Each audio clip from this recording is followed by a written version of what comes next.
Hello बच्चों, कैसे हो आप सब। आई होप प्रिपरेशन सही चल रही होगी। आप लोगों ने alkyl halide, aryl halide, alcohol, phenols and ether, aldehyde, ketone and carboxylic acid की प्रिपरेशन और केमिकल प्रॉपर्टीज रिवाइज कर ली होंगी। ये रिवाइज करने के बाद आप नेक्स्ट चैप्टर में आते हो, that is amines and nitro compounds. Amines and nitro compounds comparatively बाकी चैप्टर्स के सामने छोटा है, लेकिन इसकी सिग्निफिकेंस बहुत है। इसके अंदर इंक्रीजिंग ऑर्डर, डिक्रीजिंग ऑर्डर के क्वेश्चंस, इसके अंदर नेम रिएक्शंस, इसके अंदर रीजन बेस्ड क्वेश्चन बहुत इंपॉर्टेंटली बनता है। हर एक चैप्टर कुछ ना कुछ किसी ना किसी तरीके से वेटेज कैरी करता है। डेफिनेटली अगर आप लोग हर एक चैप्टर में क्या इंपॉर्टेंट है, किस टाइप का क्वेश्चन देखते हैं, किस टाइप का क्वेश्चन पूछा जा सकता है, वो सारी चीजें अगर आप जानना चाहोगे तो डेफिनेटली मैं एक पैरेलल सीरीज लेकर आ रहा हूं, जिसके अंदर आपको ये सारे अपडेट्स मिल जाएंगे। आप लोग आराम से वॉच कर सकते हो, देख सकते हो। That will be a very crisp video. 2 से 3 मिनट की वीडियो होगी या 5 मिनट की वीडियो होगी, जिसमें हर एक चैप्टर के टाइप ऑफ क्वेश्चन हम लोग डिस्कस करेंगे। क्या आप इस टॉपिक को पढ़ते वक्त करना चाहिए या क्या इस टॉपिक को करते वक्त नहीं करना चाहिए, उसको भी एनालाइज करेंगे। कौन से पॉइंट्स आपके लिए इंपॉर्टेंट है उसको भी देखेंगे। खैर, अभी हम लोग वापस आते हैं अमीन्स एंड नाइट्रो कंपाउंड्स पे। तो बहुत सिंपल सा टॉपिक है। सबसे पहले तो बच्चा क्लासिफाई नहीं कर पाता है अमीन्स को, तो हम लोग अमोनिया लेते हैं। अमोनिया, नाइट्रोजन जिसके पास लोन पेयर है और 3 हाइड्रोजन जुड़े हुए हैं। मैं एक हाइड्रोजन हटाकर एल्काइल चेन लगाता हूं तो 1 डिग्री अमीन, 2 को हटा के लगाता हूं तो 2 डिग्री अमीन, 3 को हटा के लगाता हूं तो 3 डिग्री अमीन्स कहलाते हैं। वहीं पर हाइड्रोजन हटाकर बेंजीन लग जाए यानी फिनाइल ग्रुप लग जाए तो आप उसको एनिलीन बोलते हो, एरोमेटिक अमीन्स। तो हम सबसे पहले इनकी प्रिपरेशन सीखेंगे, फिर इनकी प्रॉपर्टीज पे आएंगे। प्रिपरेशन बहुत बेसिक सी है, क्योंकि डेफिनेटली आपने नाइट्रोजन लगाना है, तो नाइट्रोजन के साथ एसोसिएटेड टॉपिक से ही आप आगे चल सकते हो, या कहीं पर नाइट्रोजन रिप्लेस कर सको तो उसके अकॉर्डिंगली बात करी जा सकती है। तो हमारे लिए सबसे इंपॉर्टेंट आर्टिकल बन जाता है रिडक्शन। रिडक्शन आप साइनाइड ग्रुप की या नाइट्राइल ग्रुप की करोगे तो भी आपको अमीन्स मिलेंगे। रिडक्शन आप अमाइड्स की करोगे तो भी आपको अमीन्स मिलेंगे। रिडक्शन आप नाइट्रो कंपाउंड्स की करोगे तो भी आपको अमीन्स मिलेंगे। तो यहां पर रिडक्शन की बात कर रहे हैं। सबसे पहला हमारा नाइट्रो कंपाउंड, बेसिक रिडक्शन, आपको अमीन्स मिले। इसके बाद अगर आप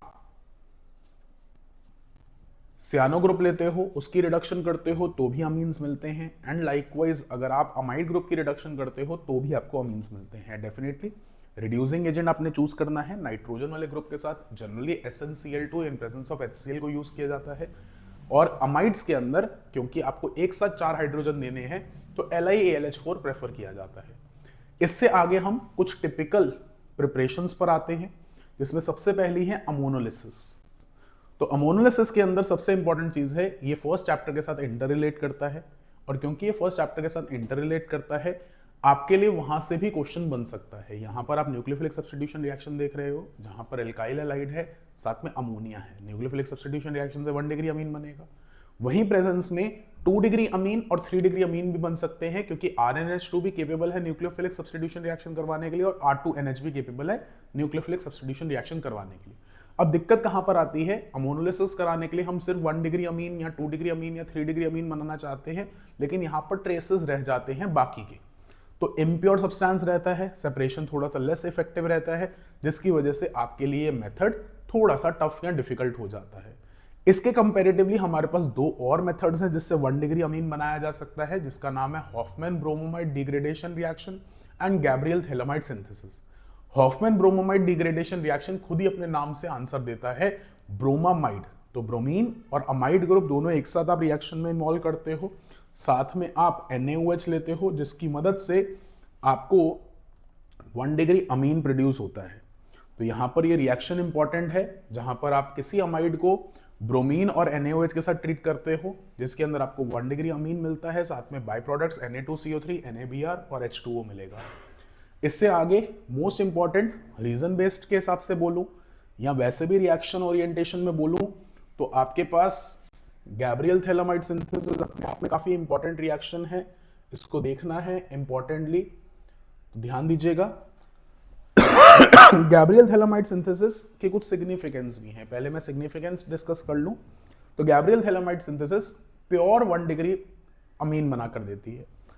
point number 2, Gabriel phthalimide synthesis में जो आप रिएक्टेंट इन्वॉल्व करते हो वो आपको बाय प्रोडक्ट की फॉर्म में मिल सकता है, जिसकी वजह से कॉस्ट इफेक्टिवनेस आती है, इंडस्ट्रियल प्रिपरेशन मानी जाती है। तीसरी चीज, इसके अंदर आप 2 डिग्री 3 डिग्री अमीन्स बना ही नहीं सकते। क्यों नहीं बना सकते वो हम देखते हैं। तो सबसे पहले हमने थैलामाइड लिया, थैलामाइड के आयोनिक कैरेक्टर को इंक्रीज करने के लिए हमने KOH से रिएक्ट करवाया। जैसे ही हम KOH से रिएक्ट करवाते हैं हमारे पास एक इंटरमीडिएट बनता है। इस इंटरमीडिएट की खासियत है कि ये न्यूक्लियोफाइल जनरेट कर सकता है, और न्यूक्लियोफाइल भी कौन सा जनरेट कर रहा है, एक हाई बल्कियर न्यूक्लियोफाइल। अब जब भी बल्कियर न्यूक्लियोफाइल कोई जनरेट करता है तो कहीं ना कहीं सब्स्टिट्यूशन रिएक्शन SN2 रह जाती है, SN1 के अंदर एलिमिनेशन हो जाती है, तो सब्स्टिट्यूशन तो होगी नहीं। तो यहां पर क्योंकि SN2 फेवरेबल हो जाती है, हम सिर्फ 1 डिग्री एल्काइल हैलाइड ले सकते हैं, इसके अलावा कुछ और नहीं ले सकते। आपने 1 डिग्री एल्काइल हैलाइड लिया, न्यूक्लियोफिलिक सब्स्टिट्यूशन रिएक्शन हुई, और न्यूक्लियोफिलिक सब्स्टिट्यूशन रिएक्शन के बाद आपने KOH डाला। KOH डालने से कहीं ना कहीं N और C के बॉन्ड ब्रेक हुए, यहां पर 1 डिग्री अमीन बना और एक इंटरमीडिएट बना। इस इंटरमीडिएट की हाइड्रोलिसिस करोगे तो थैलिक एसिड बन जाएगा, और थैलिक एसिड को अमोनिया से रिएक्ट करवाओगे तो वापस से आपको थैलामाइड मिल जाएगा। तो ये रिएक्शन अपने आप में इंपॉर्टेंट है, कुछ इंपॉर्टेंट रिएक्शन रीजंस की वजह से। जैसे सबसे पहला हो जाए कि इसमें कौन सी सब्स्टिट्यूशन रिएक्शन हो रही है, तो न्यूक्लियोफिलिक सब्स्टिट्यूशन रिएक्शन। क्यों इसमें सिर्फ आपको SN2 दिखता है, SN1 क्यों नहीं दिखता है, क्योंकि बल्कियर न्यूक्लियोफाइल है। इसी के साथ अगर आप क्वेश्चन देखोगे कि आप यहां पर 1 डिग्री अमीन क्यों बना रहे हो, 2 डिग्री या 3 डिग्री क्यों नहीं बना सकते हो, तो डेफिनेटली न्यूक्लियोफिलिक सब्स्टिट्यूशन रिएक्शन सिर्फ 1 डिग्री अमीन पे ही दिख रही है, 2 डिग्री और 3 डिग्री पे it tends to give elimination over substitution. देख लीजिए चलिए, यहां तक आपकी प्रिपरेशन हुई। आप प्रिपरेशन से आगे बढ़ते हो और केमिकल प्रॉपर्टीज में आते हो। केमिकल प्रॉपर्टीज में सबसे पहला और सबसे इंपॉर्टेंट आर्टिकल है बेसिक कैरेक्टर।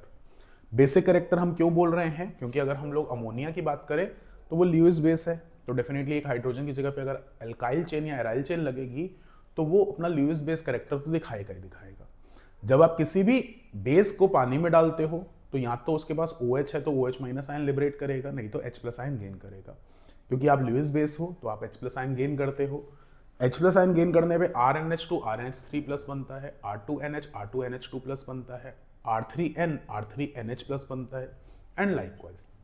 अब यहाँ पर इनके बेसिक कैरेक्टर का क्वेश्चन आता है। तो यहाँ पर क्योंकि ये एल्कोहल्स, कंपेयर करें अगर एल्कोहल्स, तो एल्कोहल्स पानी में डालने पर एसिडिक नेचर नहीं दे पाते थे, क्योंकि alcohols were less acidic in comparison to water. But bases, particularly amines, जब आप पानी में डालते हो तो they tend to show their basic character, क्योंकि वो पानी से ज्यादा बेसिक इन नेचर होते हैं, जिसकी वजह से आपके क्वेश्चन में रिएक्टिविटी भी आ सकती है, आपके क्वेश्चन में बेसिक कैरेक्टर भी आ सकता है, आपके क्वेश्चन में Kb भी आ सकता है, और आपके क्वेश्चन में Pkb भी आ सकता है। Basic character directly proportional to Kb, वहीं Kb inversely proportional to Pkb रहेगा। तो इस तरीके से आपका पूरा का पूरा स्ट्रीमलाइन बनता है। अब जब हम कंपेयर करते हैं तो बेटा कंपैरिजन का क्वेश्चन बहुत इंपॉर्टेंट है, बच्चा अक्सर गलती कर देता है। कंपैरिजन का क्वेश्चन अक्सर दो तरीके से बन सकता है, पहला वेपर स्टेट, दूसरा एक्वा स्टेट। अगर हमें कोई स्टेट मेंशन नहीं की गई, कोई भी स्टेट नहीं बताई गई, तो technically that is aqua state. But अगर पर्टिकुलरली लिखा है वेपर स्टेट तो वेपर स्टेट की बात करेंगे। सिंपल लैंग्वेज में वेपर स्टेट एक एक मॉलिक्यूल की बात कर रहे हो तो आसपास के एनवायरनमेंट का कोई बिहेवियर नहीं है। वहीं पर एक्वा स्टेट तो आपने उसको पानी में डाला है तो वहां पर उसका एक्वस नेचर है, तो पानी का भी रोल आता है। तो यहां पर जब आप वेपर स्टेट पढ़ते हो तो सिंपली इंडक्टिव इफेक्ट की वजह से आप बता पाते हो order is 3 degree greater than 2 degree greater than 1 degree greater than ammonia. उसके बाद आपका aniline, diphenyl amine and so on. लेकिन जब वेपर स्टेट आती है तो हमें 3 फैक्टर्स देखने पड़ते हैं। पहला फैक्टर इंडक्टिव इफेक्ट, जिसने आपको ऑर्डर दिया 3 degree greater than 2 degree greater than 1 degree. दूसरा आता है सॉल्वेशन इफेक्ट, मैं यहां पर एक स्ट्रीमलाइन में लिख दूं तो सबसे पहले inductive effect 3 degree greater than 2 degree greater than 1 degree greater than ammonia. एक बनाकर दिखाऊंगा तो RnRr, तो इलेक्ट्रॉन डेंसिटी जा रही है, higher the electron density higher is the reactivity. Second आता है सॉल्वेशन। अब सॉल्वेशन किसकी? सॉल्वेशन का मतलब पानी के साथ कितना स्ट्रॉन्ग हाइड्रोजन बॉन्डिंग दिखा रहा है। तो सॉल्वेशन किसकी? बेटा हम तो पानी में सब्सटेंस डाल रहे हैं, वो तो ऑलरेडी H+ ले चुका है, तो हमें हमेशा प्रोडक्ट की सॉल्वेशन देखनी है।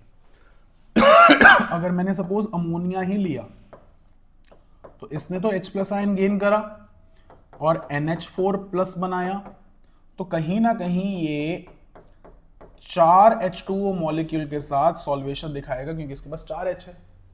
लेकिन वहीं पर 1 डिग्री वाला होगा तो 3 दिखाएगा, 2 डिग्री वाला होगा तो 2 दिखाएगा, 3 डिग्री वाला होगा तो 1 दिखाएगा। क्योंकि आपकी हाइड्रोजन बॉन्डिंग डिक्रीज कर रही है तो सॉल्वेशन का इंपैक्ट भी डिक्रीज करेगा। इसकी वजह से ऑर्डर बन जाता है NH3 greater than 1 degree, greater than 2 degree, greater then 3 degree. अब तीसरा फैक्टर आता है स्टेरिक हिंड्रेंस का। अगर मान लो इस टाइम पर स्टेरिक हिंड्रेंस की बात ना करें तो हमें समझ में आ रहा है कि 2 डिग्री में दोनों सपोर्टिव है, तो 2 डिग्री सबसे ज्यादा बेसिक होने वाला है। लेकिन हमें डिटेक्ट करना है 3 डिग्री और 1 डिग्री।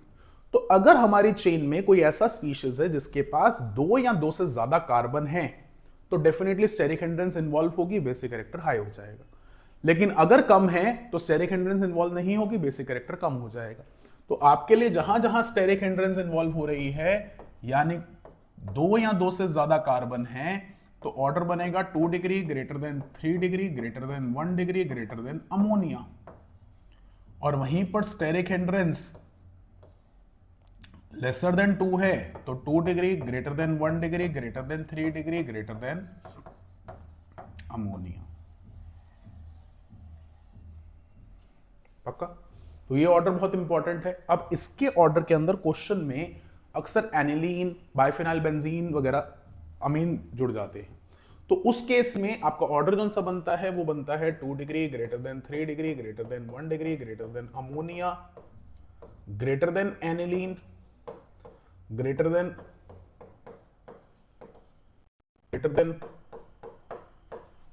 And so on. तो इस तरीके से ऑर्डर बन जाता है। ये क्वेश्चन इंपॉर्टेंट बना। इसके बाद आता है एनिलीन का बेसिक कैरेक्टर, क्योंकि एनिलीन अपने आप में रेजोनेटिंग स्ट्रक्चर्स दिखाता है, और क्योंकि एनिलीन एक स्टेबल रेजोनेटिंग स्ट्रक्चर दिखाता है, जिसमें एनिलीन कहीं ना कहीं जब स्टेबल है तो H+ आयन तो गेन नहीं करेगा और जब ये H+ आयन गेन नहीं करेगा तो आपके लिए ये कम बेसिक होगा। बट अगर वो H+ आयन गेन कर ले तो एनिलीनियम आयन बनाएगा, और वो 2 रेजोनेटिंग स्ट्रक्चर दिखाता है। क्योंकि नंबर ऑफ रेजोनेटिंग स्ट्रक्चर्स कम दिखा रहा है तो हमारे लिए ये ज्यादा स्टेबल है और ये थोड़ा सा कम स्टेबल है, जिसकी वजह से हम बोल सकते हैं it is less basic. Less basic है तो less Kb value, high pKb value हुई। तो उस कॉन्टेक्स्ट के हिसाब से आपने एनिलीन की बात करी। पक्का? अब इसके बाद आ जाती है प्रॉपर्टीज, और प्रॉपर्टीज बहुत बेसिक सी हैं जो कि हमें ध्यान देनी है। सबसे पहली प्रॉपर्टी है हमारी एसाइल हैलाइड से रिएक्शन, जिसकी वजह से हमारे पास अमाइड बनता है। सेकेंड जोन से आ जाती है दैट इज मोस्ट इंपॉर्टेंट, जिसको हम कहते हैं कार्बाइल अमीन रिएक्शन। कार्बाइल अमीन रिएक्शन 2 रीजंस की वजह से इंपॉर्टेंट है। पहले तो ये 1 डिग्री अमीन को डिटेक्शन में लाती है, दूसरी आइसोसाइनाइड बनता है, और कह सकते हैं क्लोरोफॉर्म भी ये डिटेक्शन के अंदर दिखाती है। अब डिटेक्शन कैसे होगी? जब आप ये रिएक्शन करोगे आइसोसाइनाइड बनेगा और आइसोसाइनाइड फाउल स्मेल देगा, तो आप इससे डिस्टिंग्विश कर सकते हो कि आपने 1 डिग्री अमीन यूज किया है। अदरवाइज डिस्टिंग्विश करना है तो हाइजेनबर्ग टेस्ट आता है, जहां पर Heisenberg test aryl sulphonyl chloride के साथ रिएक्शन है। आप 1 डिग्री अमीन लेते हो, अराइल सल्फोनाइल क्लोराइड के साथ रिएक्ट करवाते हो, आपके पास एक पीपीटी बनता है, ऐसा पीपीटी जिसके स्ट्रक्चर में आपको एक हाइड्रोजन मिलेगा। 2 डिग्री लेते हो, वो भी अराइल सल्फोनाइल क्लोराइड के साथ रिएक्ट करता है, वो भी प्रेसिपिटेट बनाता है, बट उसके अंदर हाइड्रोजन नहीं होता। 3 डिग्री रिएक्ट नहीं करता। तो पहले 3 टेस्ट ट्यूब में जब आपने अराइल सल्फोनाइल क्लोराइड डाला, एक में पीपीटी नहीं बना, वो 3 डिग्री अमीन है।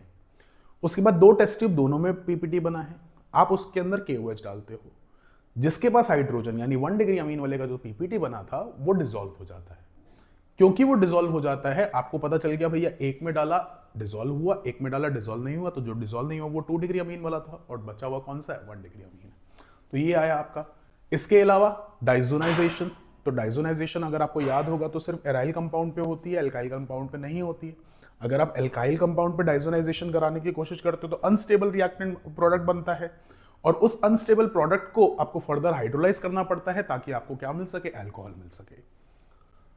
तो ये है इसके बाद हमारे पास इंपॉर्टेंट इलेक्ट्रोफिलिक सब्स्टिट्यूशन रिएक्शन आती है, क्योंकि बेंजीन पे NH2 लगा हुआ है, स्ट्रॉन्ग ल्यूइस बेस है, तो कोई भी ल्यूइस एसिड रिएक्शन में तो इन्वॉल्व नहीं होगा, पार्टिसिपेट नहीं होगा। और क्योंकि वो रिएक्शन में पार्टिसिपेट नहीं होगा, आपके लिए कोई भी फ्रिडल-क्राफ्ट एल्काइलेशन, एसाइलेशन, हेलोजिनेशन काम नहीं करने वाली। और क्योंकि ये तीनों ही काम नहीं करने वाली, आप कैसे काम करोगे? तो आप स्पेशल मेथड से ब्रोमिनेशन करते हो। ब्रोमिनेशन एक्सेस ऑफ ब्रोमीन यानी ब्रोमीन वाटर की तरफ से डालोगे तो आपको 246 पर ब्रोमीन लगता हुआ नजर आएगा, व्हाइट कलर का प्रेसिपिटेट नजर आएगा। आई होप आपको याद हो, यही सेम चीज फिनॉल में भी हुई थी। वहीं पर नाइट्रेशन करने जाओ तो एक और दिक्कत आती है। नाइट्रेशन के टाइम पर क्योंकि आपका एनिलीन ऑर्थो और पैरा डायरेक्टिंग है बट बेसिक इन नेचर है, HNO3 एसिडिक इन नेचर है, तो एसिड बेस का रिएक्शन हो सकता है जिसकी वजह से एनिलीनियम आयन बन सकता है, और एनिलीनियम आयन मेटा डायरेक्टिंग होता है। तो यहां पर ऑर्थो, मेटा एंड पैरा तीनों प्रोडक्ट बनते हैं। ये तीनों प्रोडक्ट बनते हैं। अगर परसेंटेज देखोगे तो ऑर्थो वाला 2%, मेटा वाला 47% और पैरा वाला 51% रहता है, विच इज वेरी इंपॉर्टेंट। इसके बाद अगर आप पैरा डायरेक्टिंग करवाना चाहते हो, ब्रोमिनेशन या नाइट्रेशन, तो आप हेड पर NH2 की रिएक्शन एनहाइड्राइड के साथ करवा सकते हो। इंटरमीडिएट बनेगा जो कि पैरा डायरेक्टिंग रहेगा। इसके फर्दर बाद आप ब्रोमिनेशन करोगे तो ब्रोमीन पैरा पोजीशन पे लगेगा और फिर आप उसको दोबारा से हाइड्रोलाइज करके एनिलीन में कन्वर्ट कर सकते हो। लाइकवाइज सेम नाइट्रेशन के केस में भी रहता है, जिसके साथ आप कर सकते हो। हाँ, सल्फोनेशन के केस में आप डायरेक्ट सल्फ्यूरिक एसिड डालोगे तो भी काम चल जाएगा इंटरमीडिएट बन के। बट एक और इंपॉर्टेंट बात, ये जो एंटिटी बन रही है, ये एंटिटी अपना H+ आयन देना और लेना दोनों कर सकती है, जिसकी वजह से एक ही मॉलिक्यूल पे दो चार्ज रहेंगे और इस वजह से आप उसको नाम क्या देते हो? ज़्विटर आयन का। तो ये आपकी कह सकते हैं इलेक्ट्रोफिलिक सब्स्टिट्यूशन रिएक्शन की सिग्निफिकेंस है। इसके बाद अगर आप डाइसोनियम सॉल्ट की बात करते हो, इसी चैप्टर का पार्ट है, बट हमने क्योंकि हेलोएल्केन्स हेलोरेन्स में उसकी प्रिपरेशन सीखी थी। प्रॉपर्टीज की बात करें तो प्रॉपर्टीज भी हम लोगों को ध्यान है। हम लोगों ने सबसे पहले सैंडविच रिएक्शन, फिर गटरमैन रिएक्शन, फिर HPF4 के साथ रिएक्शन, फिर KI के साथ रिएक्शन देखी थी। फिर वार्म वाटर डाले तो फिनॉल बनता है, इसी तरह से H3PO2 डाले तो बेंजीन बनता है। तो ये आपकी रिएक्शंस थी, हम लिख देते हैं 5 मिनट लेकर।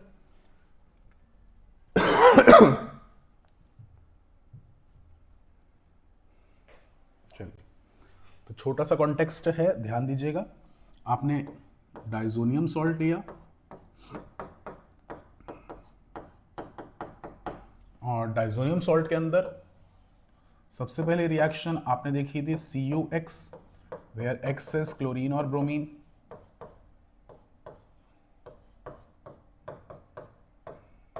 X आया, आपने लिया Cu in presence of HX,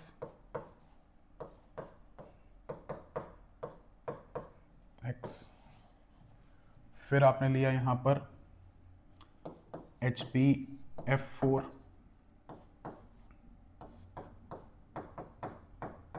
fluorine आया। फिर HBF4 के बाद आपने लिया यहां पर KI,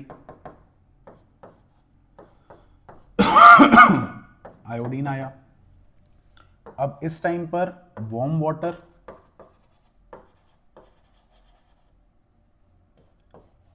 तो आपके पास OH आएगा। फिर आपने लिया H3PO2, तो आपके पास बेंजीन रह जाएगा। इसके अलावा हमारी कपलिंग रिएक्शन है। कपलिंग रिएक्शन के अंदर आप फिनॉल के साथ, मैं बेटा एक साथ लिख रहा हूं, एनिलीन के साथ, और कह सकते हैं टोलुइन के साथ रिएक्शन करते हो, जहां पर आपको फिनॉल के साथ में ऑरेंज कलर की PPT डाई टेस्ट में मिलती है, एनिलीन में येलो और टोलुइन में पिंक। तो ये आपके प्रोडक्ट्स बनते हैं। तो ये आपके लिए इंपॉर्टेंट रिएक्शंस हैं। दिस इज़ वेरी इंपॉर्टेंट, जो आपको ध्यान रखनी है, अंडरस्टैंड करनी है और आगे देखना है। ठीक है।